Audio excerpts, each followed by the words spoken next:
So here we are again, folks, with Disney and competition with itself on how to make the most LGBTQ plus friendly show. You have Disney Marvel and Disney Star Wars trying to outdo one another. They want to have the gayest show ever. First, we had the Acolyte, and they hyped that is the gayest Star Wars project ever made. And now Agatha All Along is doing exactly the same thing, with the stars of each of these projects just gushing about it. In fact, Aubrey Plaza, who I actually appreciate, and Sashir Zamata, who I don't know anything about, are claiming that it is Marvel's gayest project to date. And that's competing with a lot of projects because Disney's not shied away from throwing all of that into their audience's faces. But let's rewind a bit. About a month ago, Disney heavily promoted The Acolyte, claiming that it was a groundbreaking piece of Star Wars media. Heavy on inclusivity, lighter on the actual story, very light on the story, very light on the acting, very light on the internal logic, very light on intrigue, very light on mystery.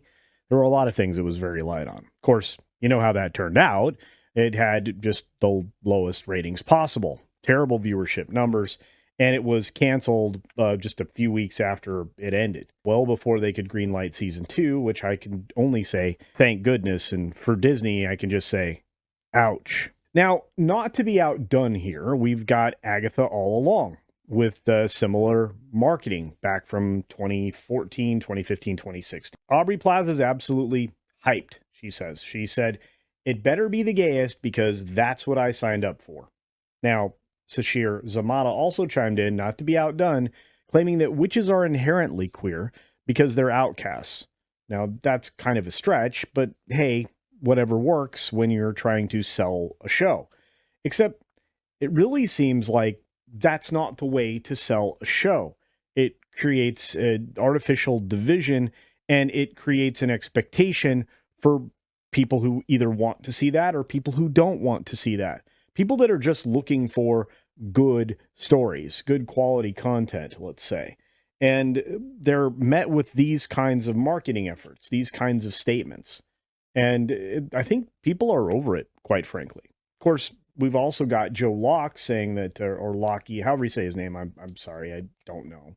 But he's saying that the show has layers. And one of those layers is, you guessed it, gay. Now, again, I'm all for various people being represented in various projects. I don't really care. But identitarianism really doesn't have a place in all media. It doesn't have a place in Star Wars and doesn't have a place in Marvel because we shouldn't be caring about any of the identitarian stuff. We just need to care about the characters and the story they're going through. Unless that's the only part of the story that you're telling, you don't need to tell your audience any of that. You don't need to represent it there. In fact, we've seen studies recently that younger people are not interested in the intimacy aspects of cinema and television. I don't believe that's true, but I believe somebody's trying to get that to be decreased, and I'm not sure why. But here's what they're missing. This isn't really a selling point. I mean, is that what they're going for? I've said this several times, and I said it in the video I did previously on Agatha. I think people want to know who Agatha is, where she comes from, what she's striving for, what she has to do along the way to recover her powers, who's the bad guy, those kinds of things. I don't think people want a checklist. I think they want actual character development. At least I hope they do, because that's what I'm looking for. But beyond all the marketing hype out there, what's Agatha All Along actually about? Well, the show picks up right after WandaVision, right when it left off. And if you remember, Agatha Harkness, who's played by Catherine Hahn, who's very, very talented, by the way, was left powerless after Scarlet Witch, which is Wanda Maximoff, shut her down and basically pulled all her powers out of her. She did. She took the purple magic into her and used her red chaos magic. Agatha is an attempt to get her powers back in this show, and none of this is anything that's a spoiler. Agatha forms a makeshift coven. If you've watched any of the trailers, you know this. She needs that coven of witches to help her, surprise, surprise, back to normal. Not every one of her coven members has the same intentions, so there's going to be some drama along the way, a lot of interpersonal fighting, I would imagine, and other events that, are what they encounter as they travel the Witch's Road. If they keep the show there, I think it'll be fine. If they don't, I think it might be a complete disaster, a mess, very similar to Acolyte. You have to ask me what my expectations are. I'm betting on Acolyte. I'm betting on this thing to be a flop. And as far as like who the actual bad guy is in this, it looks like Agatha herself is still the only villain so far. Now, anybody in this coven could certainly be an adversary. We just don't know. And we probably should talk about the fact that her black fingers are that way for a reason. Many people probably don't know that basically had an encounter with a Infinity Stone. But because she took in the Darkhold magic and used it to increase her power band, basically her fingers are stained with the Darkhold. That's what it is. Because possession of the Darkhold, it corrupts you. So that's why her fingertips are all charred black. Now, apparently, the Darkhold comes with a sinister side as well, which also twists your mind, which explains a lot of why her motivations are always a little bit off. So, with all of that going on in the show, just in case you were wondering what this was supposed to be about and why, Marvel Studios, for whatever reason, thinks to be going along with this marketing campaign, the gayest Marvel project of all time. And when there's already a lot of other compelling things to certainly work with, like I just mentioned. I mean, witches, power struggles, corrupted Agatha, there's plenty to grab the audience's attention. But instead, they seem to be more focused on selling these narratives, this agenda-driven stuff, just like they did with the Acolyte. And we all know, again, just going to say it again, we all know how that turned out. But let's not forget that Disney went all in on promoting the Acolyte almost exactly the same way. The show's finale only managed to bring in a total number of minutes of about 335 million.